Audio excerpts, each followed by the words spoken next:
Ferdinand the donkey learns to appreciate his uniqueness. Chapter 1, The Donkey's Discontent. Once upon a time, in a small village nestled in the foothills of the mountains, there lived a donkey named Ferdinand.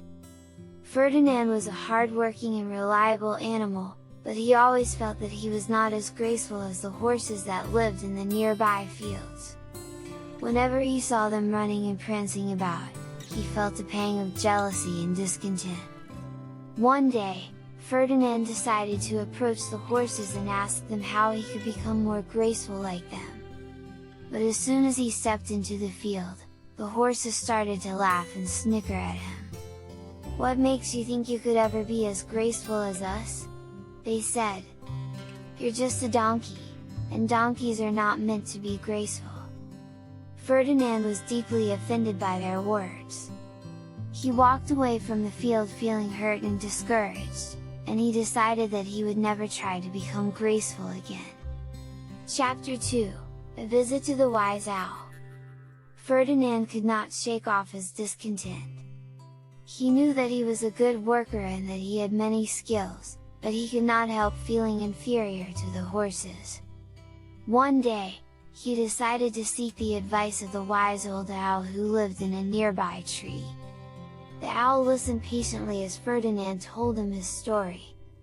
"Ah," he said, "the horses may be more graceful than you, but you have something that they do not have, your unique abilities and talents. You are strong and dependable, and you have a keen sense of hearing and smell. These are all valuable traits that make you special." Ferdinand felt a glimmer of hope in his heart. Maybe the owl was right, and he should focus on his strengths instead of trying to be something he was not. Chapter 3, Ferdinand's Big Break. Not long after his visit with the owl, Ferdinand got a big break. The village was hosting a festival, and the organizers needed an animal to carry the prize for the winner of the foot race. Ferdinand was the perfect choice for the job, and he was delighted to be chosen. On the day of the festival, Ferdinand arrived at the starting line with the prize strapped to his back. The crowd cheered as the runners took off, but Ferdinand knew that he had to stay focused. He listened intently to the sounds of the runners' footsteps and the crowd's cheers, and he followed the route without faltering. In the end, the winner of the foot race was a young girl who was overjoyed to receive the prize from Ferdinand. The crowd erupted into cheers, and Ferdinand felt a sense of pride that he had never felt before.